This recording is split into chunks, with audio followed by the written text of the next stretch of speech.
Hey everyone, Amber from the Vault here. Welcome back to Killer Frequency. We're going to go ahead and just jump right back in, so I'll see you back in just a sec.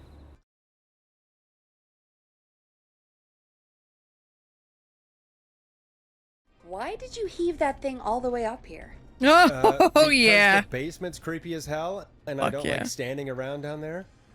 Fair. Alright, let's run through this again.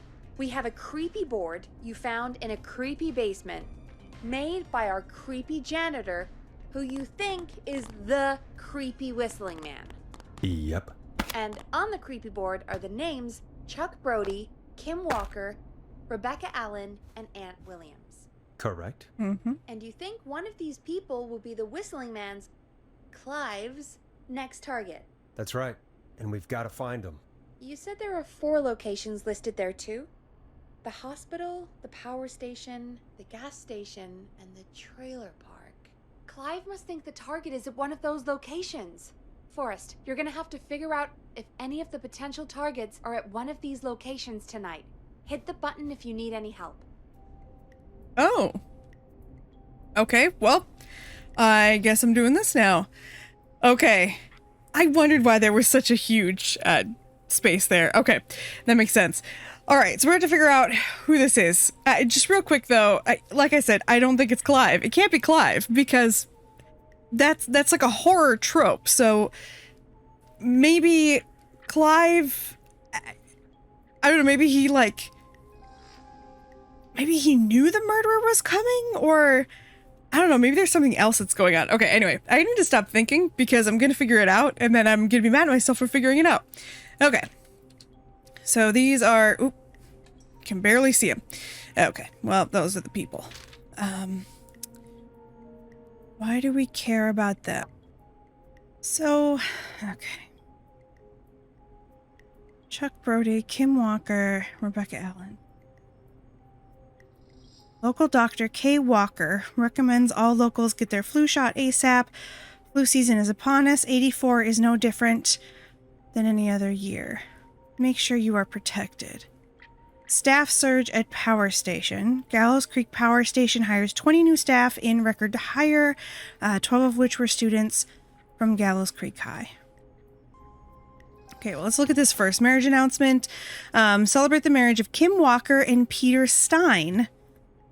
Oh, on the 30th of May, 1970. So her name is no longer Kim Walker. Her name is now Kim Stein? Let's see this one. Crime Syndicate. This is so hard to read. Because it's not like... It's weird because we're right next to a literal light. But we're going to bring it over here to read. Oh, I can't! Oh, that fucking sucks. Okay. Oh, I clicked the wrong one. Either way, justice for festival victims. Sorry that it's so dark. The 2-year investigation into the festival accident has concluded. Investigators blame 2 engineers that were contracted in from the local power station. Lead engineer Aunt Williams and junior engineer Sean Everett were distracted talking about horror movies while assembling the big wheel, which led to various construction mistakes. They have been ordered to do community service for a total... All right, so Aunt Williams was a naughty boy. There was something else right here. Festival of Disaster. Big wheel breaks free, 15 injured. Who is to blame? Gallows Creek Harvest Festival closed early, this year after tragedy struck. Broke free and rolled, oh my god, through town.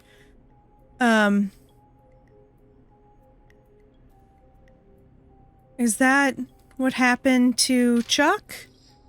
Former Gallows High School football, blah, blah, blah, career-ending injury. Yeah, victim of the festival disaster. So that's why it's under Chuck Brody. Okay, so those two go together. Oop. Okay, sorry, I don't like the clipping. Who are you?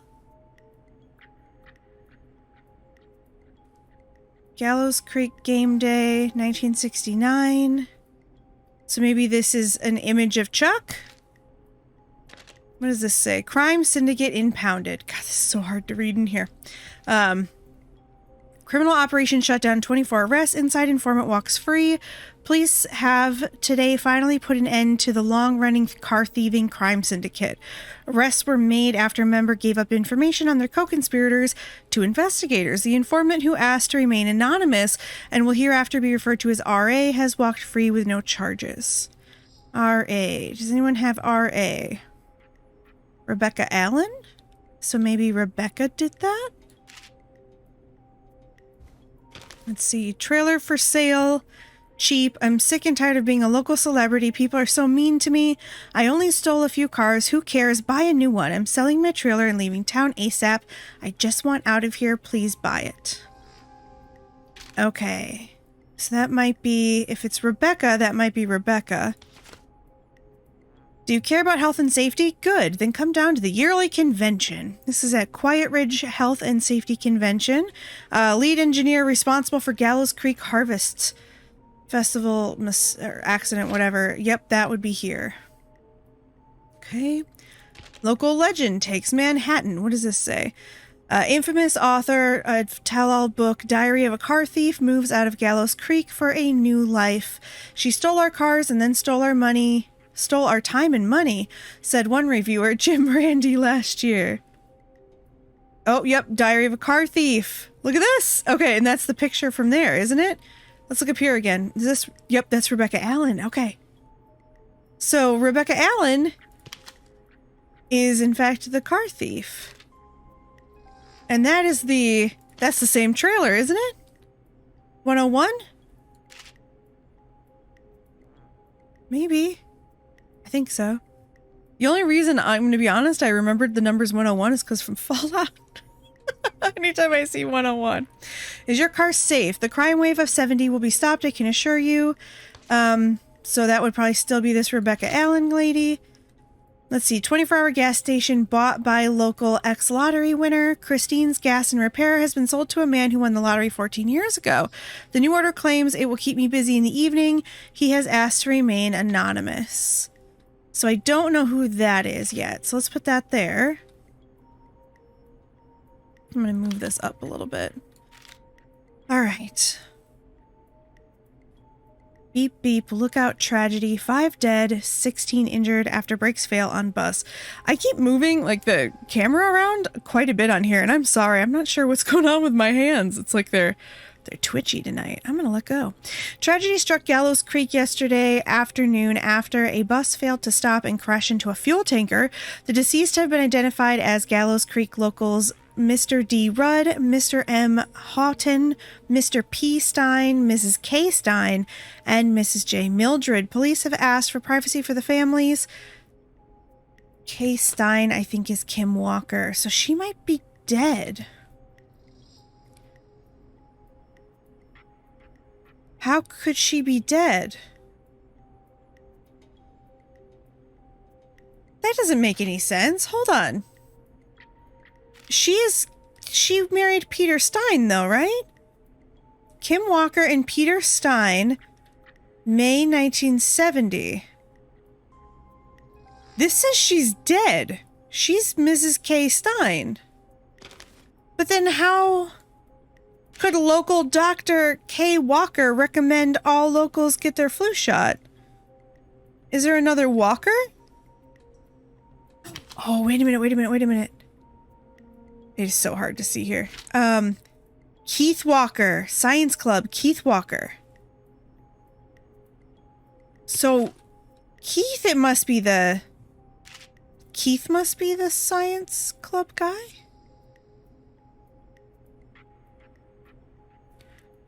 Okay, but who then owns the gas station? To help him on his road to recovery, we are buying him some lottery tickets. Hopefully he gets lucky and can get back on his feet. So if he won the lotto, are we assuming he actually won the lotto? And bought a gas station? So Aunt Williams isn't even around. I mean, he would maybe be at the power station, but he's at this conference in Quiet Ridge, and it looks like Quiet Ridge is a town. Right? Because this is Quiet Ridge High. So Kim Walker died in 1977. Rebecca Allen moved to Manhattan. So the trailer park is supposed to be Rebecca Allen, but she moved. He's in Quiet Ridge. She's dead. So the only person left is Chuck Brody. And the hospital is this doctor, who I think is actually this Keith Walker. So Chuck Brody owns a gas station? Do we know for sure that Chuck Brody won the lottery?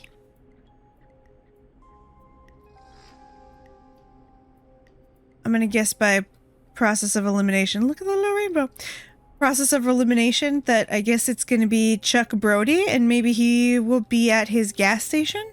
Because it says it will keep me busy on an evening. He has asked to remain anonymous. This is the only thing that talks about lottery tickets. Okay, it has to be him regardless, and the other three don't make sense for where he would be, so I guess it's gas station. How's it going? I think I'm ready. I'm ready. Peggy? Are you sure? We've only got one shot at this. I'm not rethinking this. I'm sure. Let's do this. Okay, name first. Who do you think the target is? Chuck Brody. And where will I find them? The gas station. Okay, I'm dialing. One moment.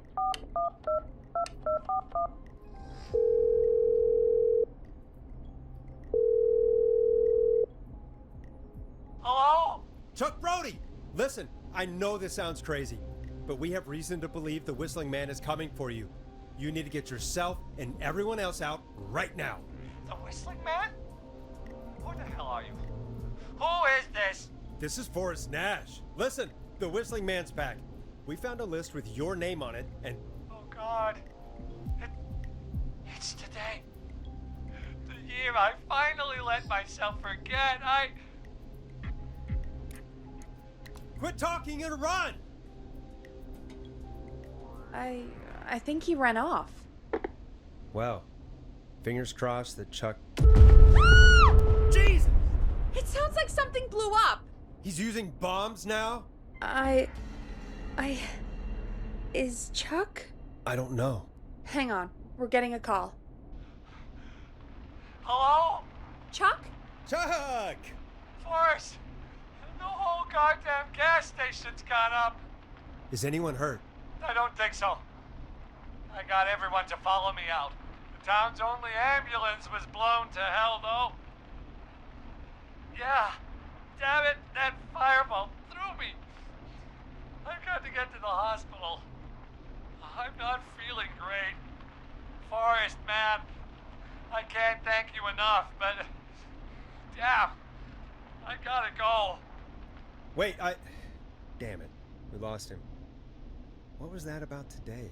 Oh, Forrest, the call board is lighting up. Get us into some music while I deal with this. Okay. Here's some music while we regroup here on KFAM 189.16, The Stream. It's Dawn's song. Is she gonna call back and tell us now? Doop doop doop doop doop.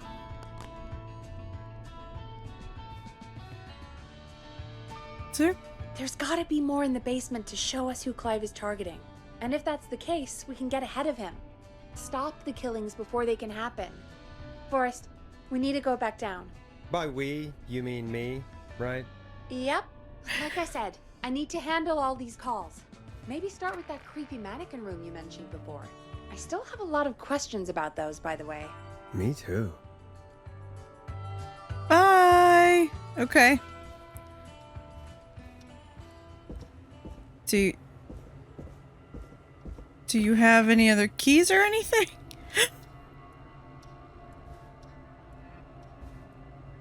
No. I saw legs. There were legs sitting in that chair. Were there not? There were legs sitting in that chair. I'm not...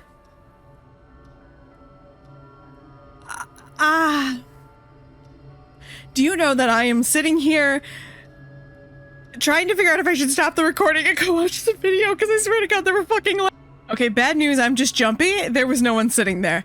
I legitimately, for some reason, saw, like, 2 legs there. I back and I watched it like 4 times just to make sure. There are no legs sitting there. I feel like a complete idiot. Let's just... I need a key to get in there. Okay, I just... Oh, okay. What is this? Oh, yeah, that's that. We don't have a key for this one, though, right? Yeah, okay, so... Let's go back to the creepy mannequin room. Why is there no... I'm afraid to go look over here. But... I'm gonna do it, just in case. No? Nothing? Okay. Oh my god. This is awful. I don't want to go back in here.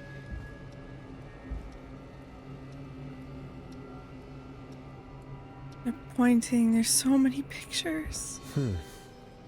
A key? Was this always here? Oh. I must have missed it when I brought everything upstairs.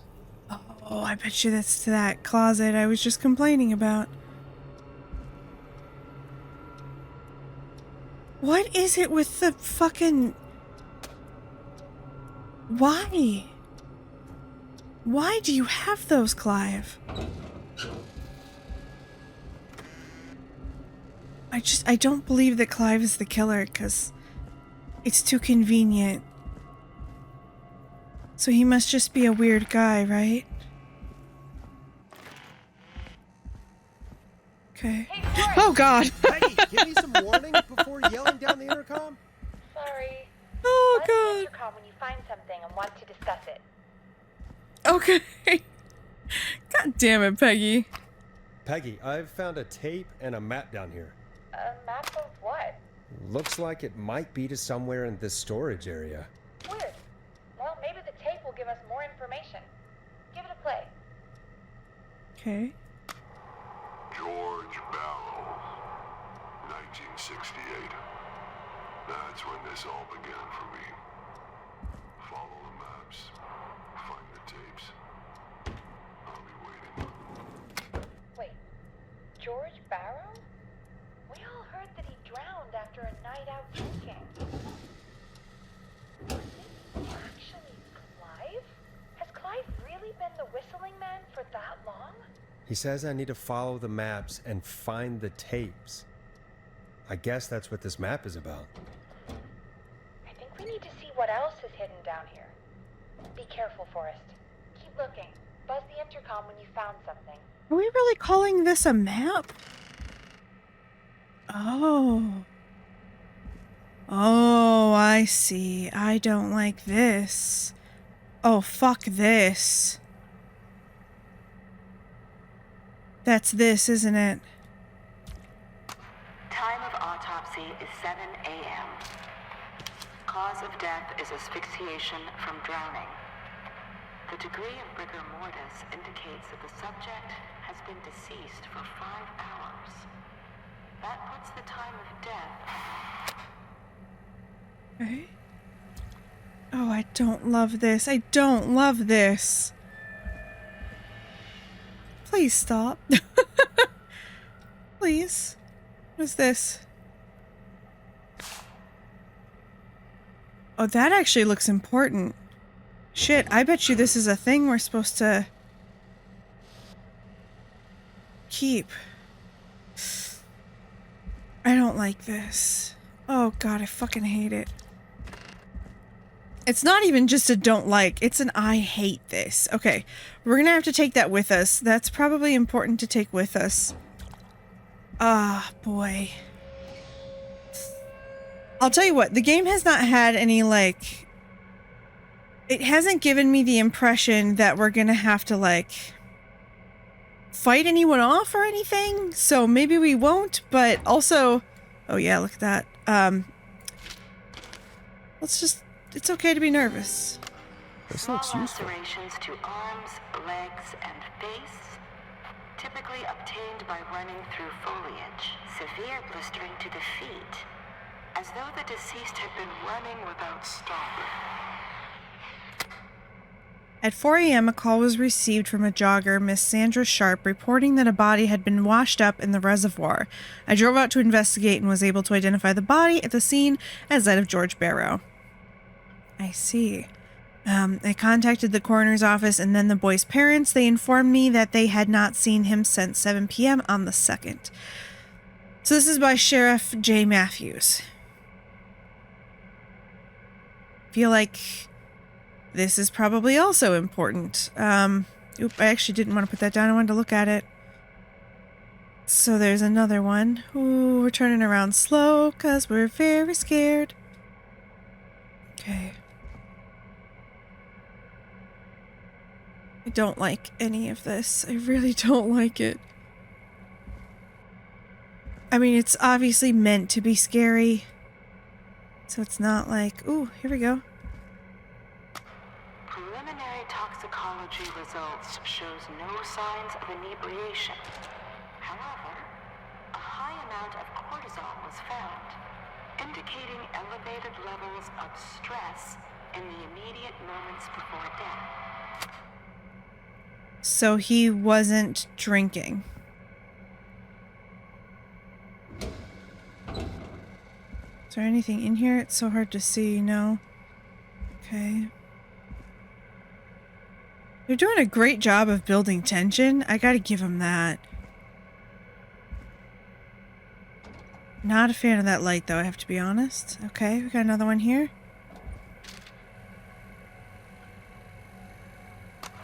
Additionally, there appears to be a post-mortem injury to the arm. It looks like it was trapped in a car door. God, I really fucking hate this. It's funny, because the whole game is like a dark comedy, right? Which is great, but also like...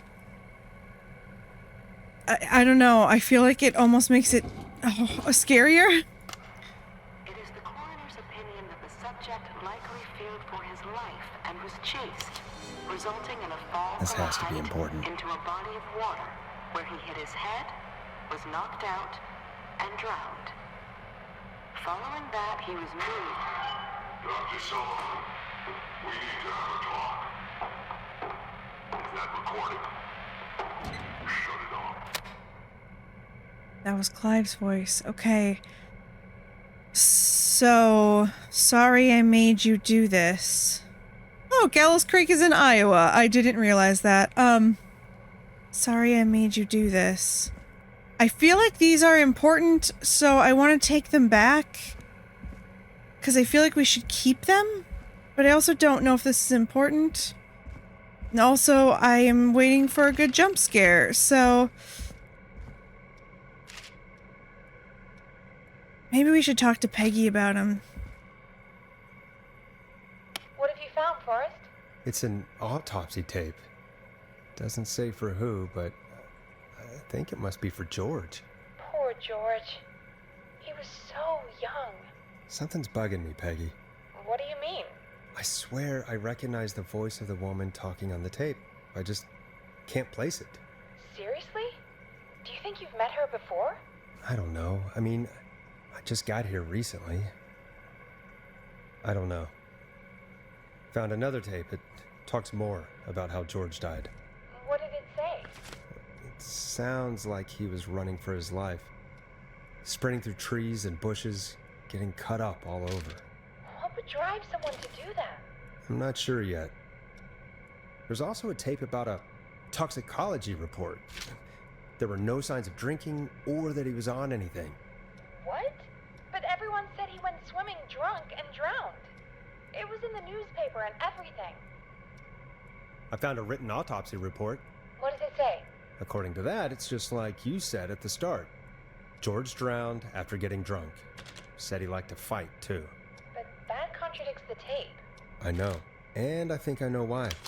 There's a note with the report that says, "I'm sorry I made you do this, Virginia." If it was on the autopsy report, then Virginia must be our coroner.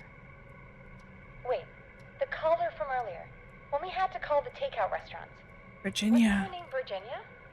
Doctor. We need to call her back once we finish down here. It looks like she might know something about what's going on. I found a tape that introduces a new detail to the story. Post-mortem injury.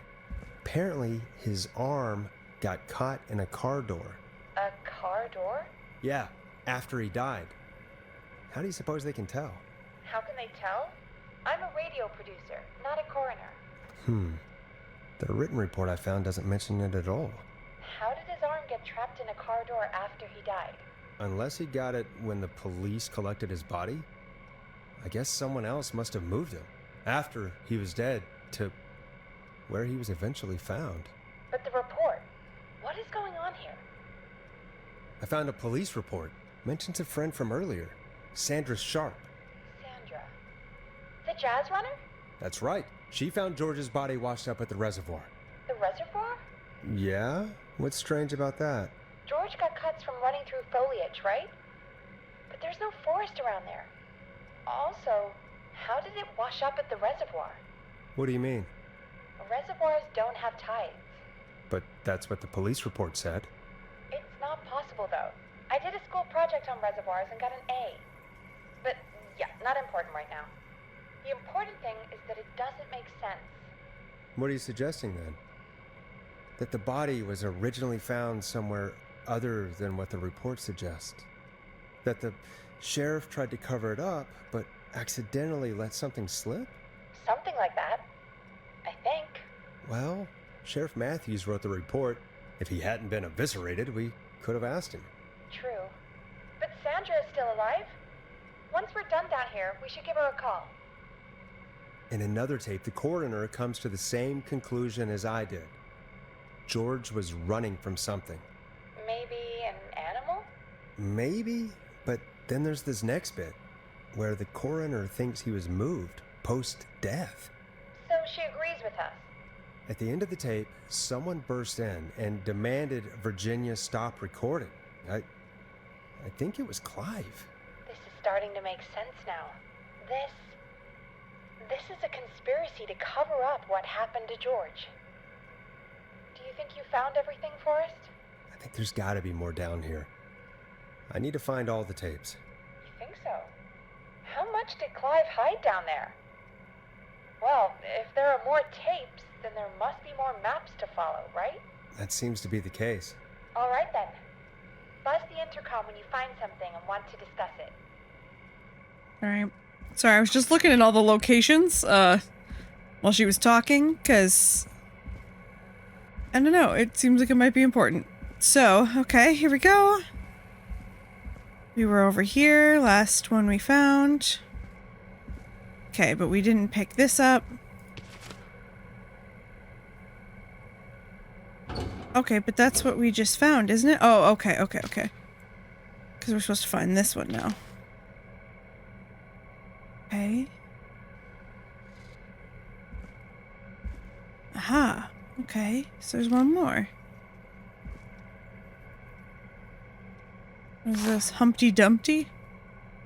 The story of love, tragedy, and betrayal, starring Maisie Cartwright as Dawn, George Barrow as Henry, also with Marie Campbell as Anne.